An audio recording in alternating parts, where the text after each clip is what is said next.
Hello and welcome to the Ag Culture Podcast, where we share insights about the future of agriculture. Each week, we dive into the stories, technologies, and ideas shaping a profitable and sustainable future for farms and rural communities alike. I'm Paul Windemuller, host of the Ag Culture Podcast, and today we're going to do an episode that actually aired on another podcast. Sarah Nolet, who is a founder of Tenacious Ventures, as well as the host of AgTech So podcast, interviewed me a few months back for their podcast. And she was gracious enough to share that recording with me so that we could air that today here for you. So I'll just put a quick plug in for her podcast. Go over to the AgTech So podcast, follow that. Subscribe to that. There's a lot of good content there. She's done a great job with that podcast. But in this recording that we did, I talk about my journey of being a first-generation dairy farmer and what that looked like, as well as some of the stuff that I've been up to in my adventures being a leading voice on AI and ag data. And I talk about how technology became a real competitive advantage for me on my dairy farm as I grew it, and how I believe artificial intelligence will change the future of livestock production. And finally, one of my favorite topics,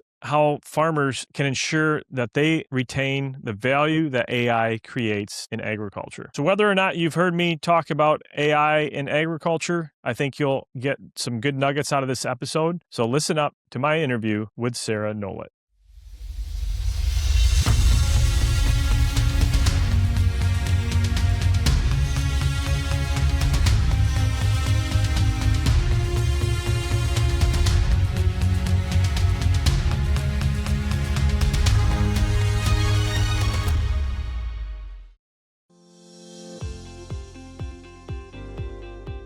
Hello, and welcome to AgTech So brought to you by Tenacious Ventures. I'm Sarah Nolet.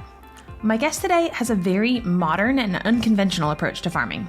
With just $20,000, Paul Windemuller went about building his own dairy farm in Coopersville, Michigan, including pouring the concrete himself and renting an excavator on a credit card. Over the next 4 years, he built Dream Winds Dairy up to a 250 cow herd. But Paul's real competitive advantage is not his ingenuity or grit, but a combination of his curiosity and his tech chops, with artificial intelligence possibly being the next big game changer. We're going to have this new age of AI hit us. I want to make sure it's good and profitable for both farmers and rural communities.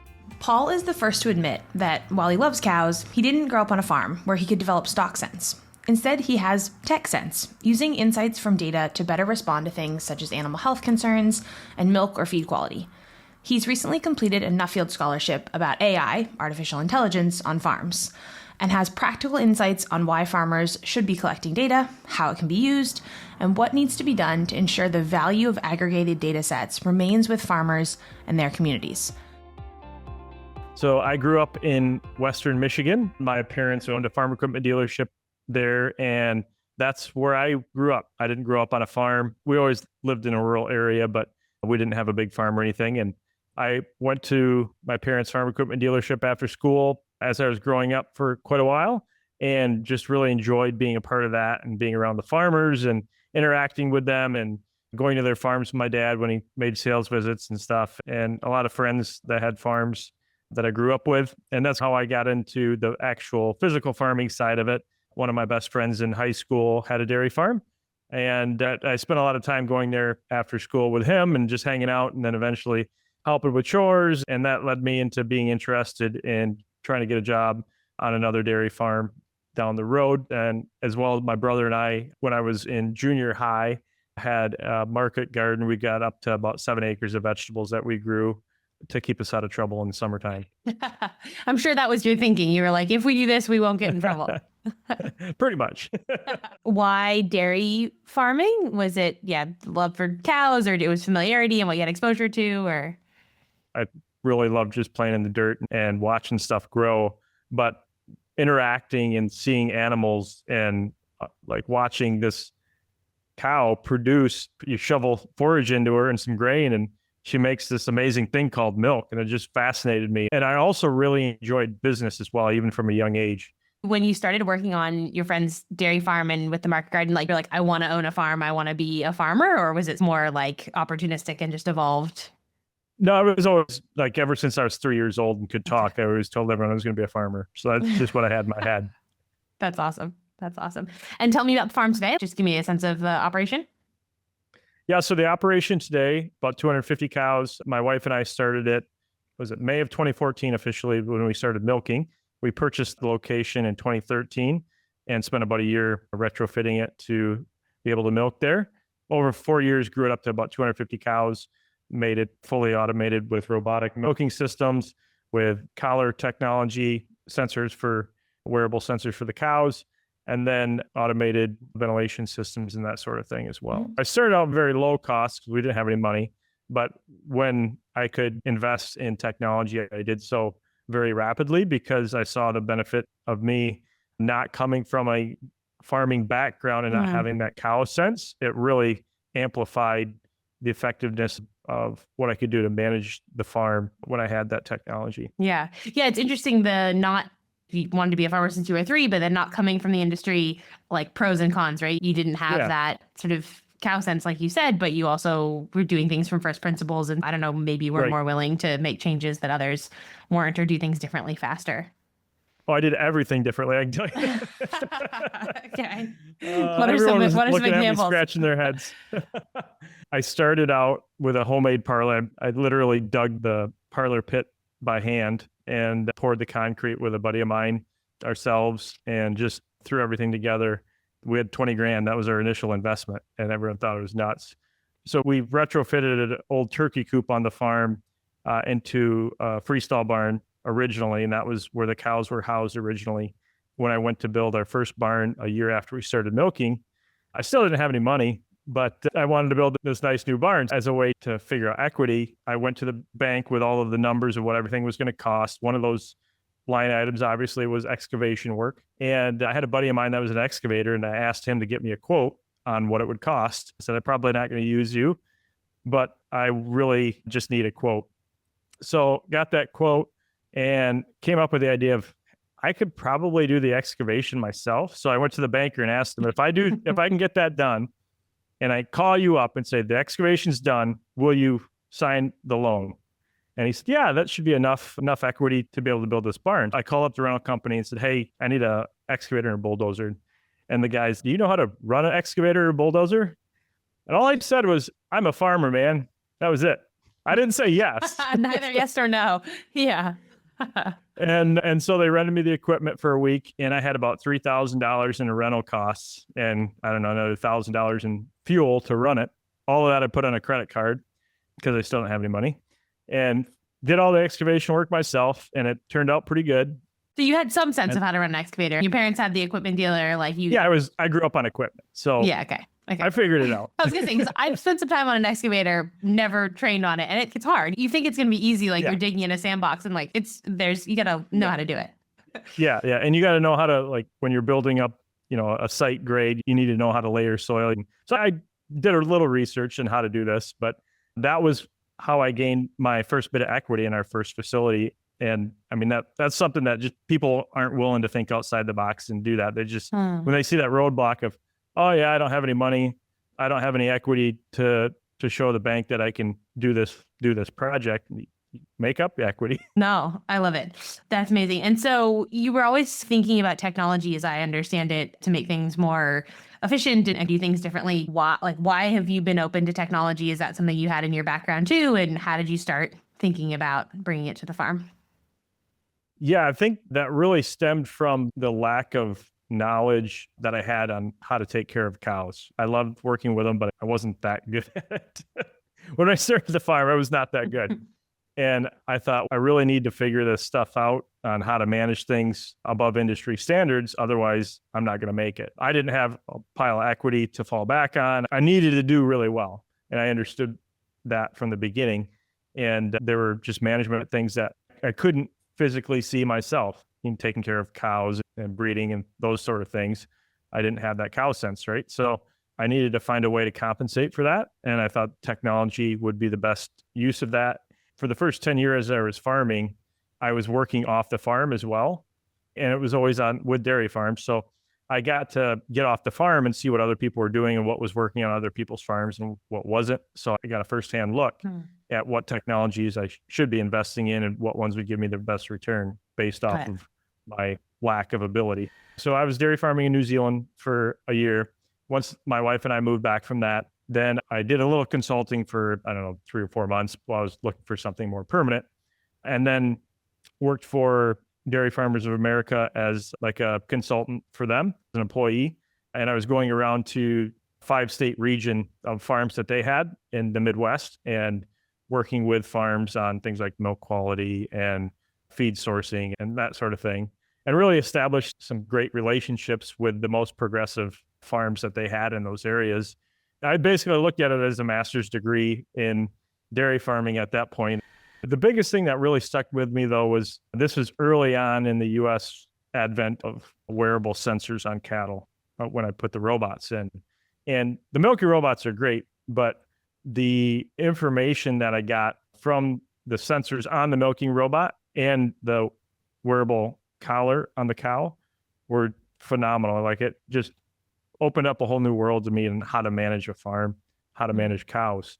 And I had seen that on other farms too. And I thought, if I'm going to do this, I'm just going to go all in. Mm-hmm. If I don't make it, then hey, at least I gave it a shot and it was worth time. We talk about that with entrepreneurs who maybe they're under runway pressure or there's like decisions they have to make that feel risky. And it's, do you want to hit the wall at 100 miles per hour and you might break through and that might work? Or are we slowing down and being cautious? And you can do that with intelligence. Like I looked at my situation, not blindly, right? I was a startup dairy farm that had no money, that had no right dairy farming, that had the passion and desire to do it. The only way I was going to succeed is to go really fast, get highly leveraged and scale, and utilize whatever competitive advantage I thought I had. If I didn't do all of those things, I wasn't going to make it. Even if I did those things, there's a high risk I wasn't going to make it. I think you really need, as an entrepreneur in a startup world, whether that be a startup farm or a startup technology companies, is you figure out what is your competitive advantage and what are you going to do to scale as fast as you can in a way that's going to work and push forward from there. Yeah. It sounds like you had a pretty supportive wife as well in going on this journey, because that's a whole other dimension. She's a saint. Yeah. My biggest cheerleader. So yeah, I'm sure. So there's a lot of talk around data maybe being useful, maybe helping inform decisions. What's your journey been like that? Was there a sort of turning point where you actually were able to use some of the data you were collecting to do stuff differently and change outcomes on your farm? Yeah. So originally my journey with data began with back when I started the farm, we would take milk samples of one milking every 6 weeks. And then I got a printout packet in the mailed to me of all these papers. And then I would put them in Excel. And that was my data stack that I had on my farm to start. And even that really, wow, this is interesting. What correlations can I make here? What management decisions can I make off this data? I loved the data and I loved looking at it and trying to make things better from it. But then again, when I got the robots and the data from the collars and I got to put that together, even outside of other systems that I ended up tacking onto that later on, just that alone allowed me to really see the cow for what she was doing and what was going on with her. It trained my eyes of this is what is going on with her. So if I had a cow that was sick, I was now able to treat her much quicker. And a lot of times I could use more homeopathic styles of treatments rather than antibiotics because I caught it early enough and that would work. And the same thing with like heat detection. Our heat detection rate went through the roof because I trusted what the computer told me. I didn't have that skill set before, but when a cow came on the heat list on the computer, I just said, okay, I'm going to trust it. I'm going to go with it. And that really helped our breeding performance on the farm and changed our cull rate because we didn't have to get rid of as many cows because we were able to get them bred. It strikes me that if you had more of that cow sense, you would have actually faced more of the common barriers we hear, like trusting the technology, and right. You get one false positive or something and you actually know your cows and you've been doing this for 20 years. You go, oh, screw this whole thing. I don't want to listen to it. But from where you were coming from, you're like, I have no choice here but to trust it. And so that actually ended up being an advantage. That's really interesting. Yeah, exactly. Ignorance is bliss sometimes. That's right. That's right. How about like adoption barriers that you did face, whether it was because you didn't have that cow sense or just because technology is hard or mishap stuff that you thought would work that didn't? Yeah, I had plenty of those. One of those, I put in manure scrapers in my barn at one point, mechanical manure scrapers. It worked for about 3 or 4 months, and then it just stopped working. Nothing was working with it, and it was a nightmare, and it was just taking way more time fixing it than I would have been scraping the barns. How would you characterize your approach to technology adoption now that you've been doing it for 10 years? Yeah, pretty much every year, like go through what's taking a lot of my time that shouldn't be. What do I believe could be more automated or more consistent without me being there? And so I'll make a list of things like that. But the other side of it is you don't know what you don't know, right?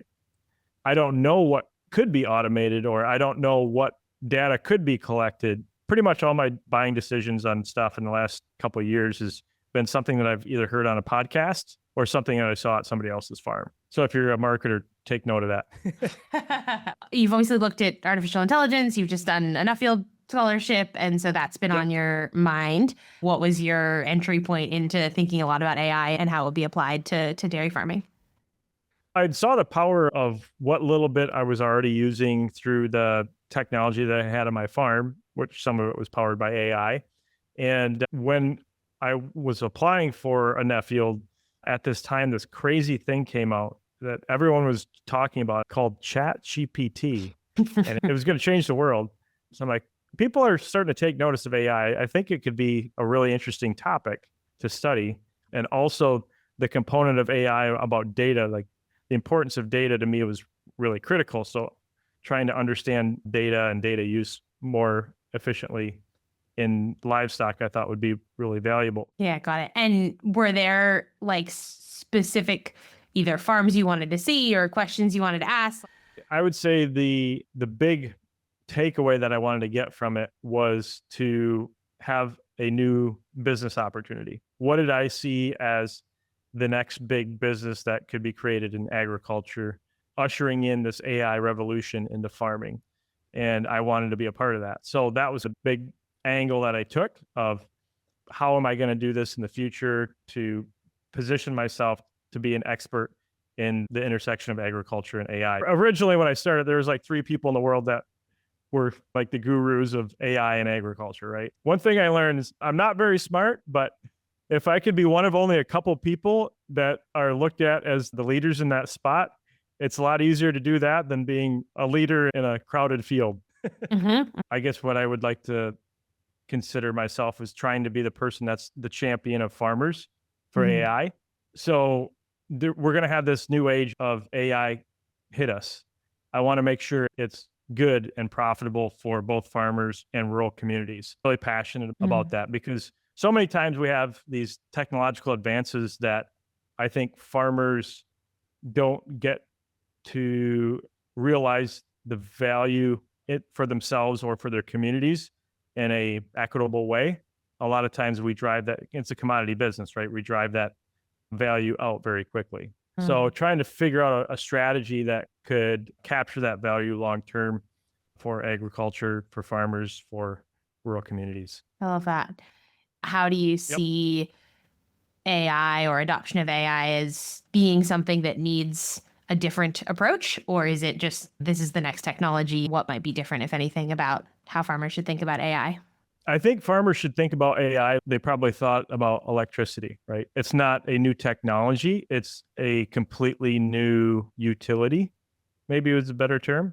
Like nobody talks about, oh, I'm applying electricity on my farm now. No, you've got light bulbs, you've got electric motors, you've got pumps. It's in everything on your farm, right? It's not a new cool technology. It's the underlying utility that runs a lot of what you do on your farm.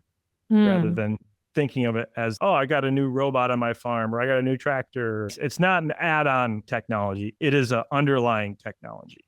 Got it. So how should farmers think about assessing where to get started? Am I ready? Yeah. So in my Nuffield paper, I talked about, as you mentioned, what I call the livestock AI readiness index. You could use that. It doesn't have to be livestock, but you could use that for any farm. And it's what's your connectivity. If you don't have decent internet, it's really hard to utilize cloud computing and cloud databases and things like that. Is your culture one of innovation and curiosity on your farm with your staff? So cultivating that culture that is going to bring improvement all throughout your operation on how you can utilize it. I think that's extremely important and underrated when a lot of people talk about AI. That human element of how you're going to adopt it on your farm is key. The other thing is with your data systems that you currently have, if you put garbage data into AI models, you're going to get garbage insights. So I spent a lot of time just talking about to farmer audiences about making sure your data is up to snuff, that you have quality data going in, and that when you say something is this, that it actually means this. If you're coding different health issues on cows, you're getting those correct. If you're coding what antibiotics you're using, that they're correct. Those things are key because even if you're not utilizing the data on your farm today for a certain specific thing, in the future, models will be able to utilize that historical data to look at trends and look at correlations that could drive really good insights for your farm in the future. I love the point about culture of curiosity and innovation. I also feel like that's a thing that's easy to say. What would you say they could do to start shifting that? I would probably say to start by thinking through what's your long-term goals with your operation. If anything was possible with your operation, what would you love to be able to do? And then open your mind up to what could we do to achieve that? And then start utilizing what AI could do to help you achieve that. Yeah, nice. What do you think about farmer control of data and how is AI changing that? Obviously a hot topic for a while now in ag tech and digital ag, and even more so with AI. What models have your attention? Yeah, that's my big initiative for 2026. When I told you earlier, I wanted to get a business case out of this, out of my Nuffield scholarship. That's what I'm pursuing at the moment. We still got the farm, but what I'm pouring all my extra time into right now is that concept with a model of digital ownership by farms and by their farming organizations that they own and govern. I think governance is extremely important and can't be overstated when it comes to data use and ownership. So I'm working on a model right now with a couple other folks, and it's really bringing in the ability for farms to have interoperability in their systems so they don't have 6 different apps that don't talk to each other, which I have right now, which really annoys me.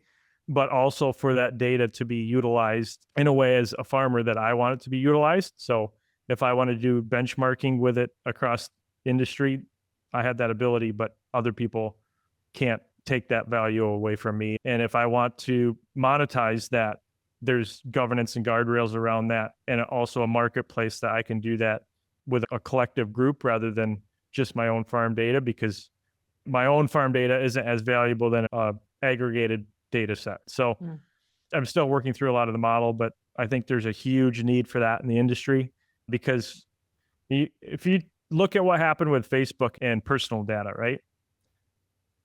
We don't own any of that. They know everything about us. If you're on Facebook, they know everything about you. And what do? They monetize the crap out of that. And we have no control over it whatsoever.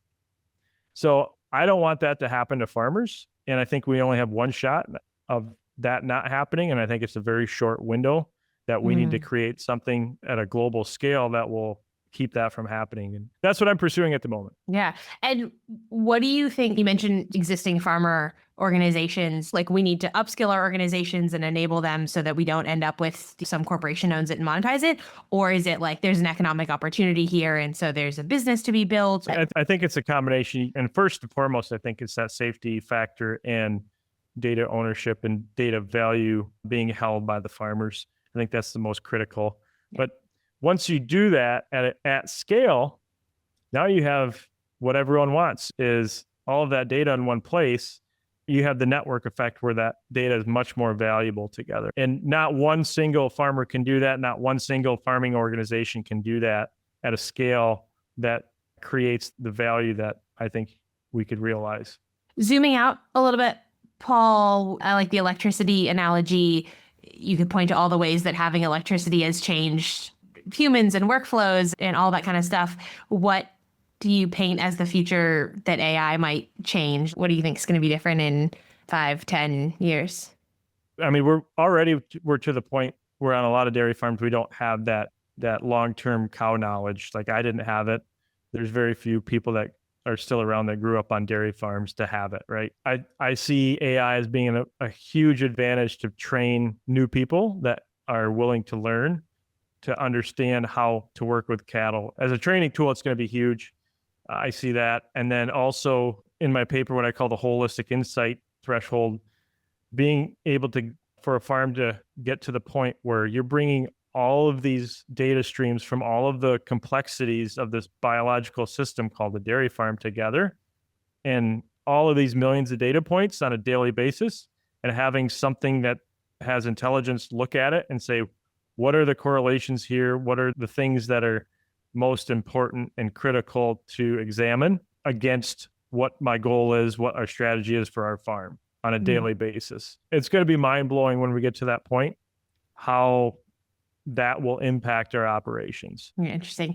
Who do you see as bringing the most exciting technologies into dairy farming? Is it AgTech startups? Is it OEMs in this space? Is it companies outside of agriculture? Like, where are you looking for who's bringing the most useful stuff in? I think historically OEMs were the ones that were bringing it. And I think now we're in a life cycle of, we're seeing a lot of startups that had unique what I call single problem solutions that are now getting purchased by the OEMs, or they're consolidating themselves into another company that's bringing multiple source solutions together.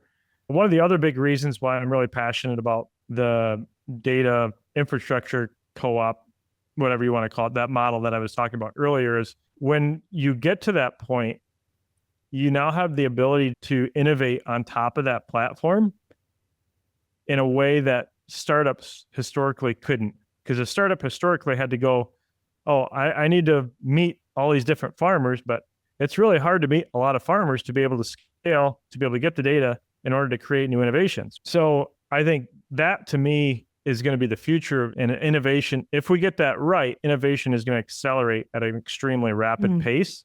And it's going to come from the person that had that new great idea that's willing to step out of their comfort zone and make it happen. It's not going to come from an OEM. I love that. And if it's in a co-op model or some new, we talk about digital guilds and like when we nerd out on this stuff, but then there's a built-in way that farmers benefit from having contributed to create that underlying infrastructure, even if they're not the ones building the technology. The value creation and the value capture are like a little closer together, which I think is compelling.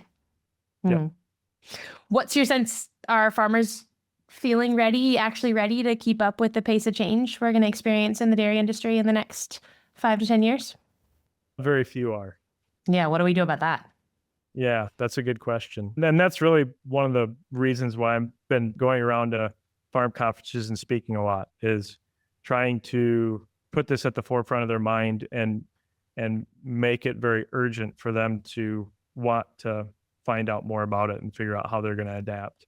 If someone's listening and going, I'm one of those ones that's not ready, like what's the first thing they can do, or where, like, how do you start? If I had not done anything with AI yet, and I was in that position today, I would say go on whatever LLM you want, ChatGPT or Claude or whatever, and just start asking questions.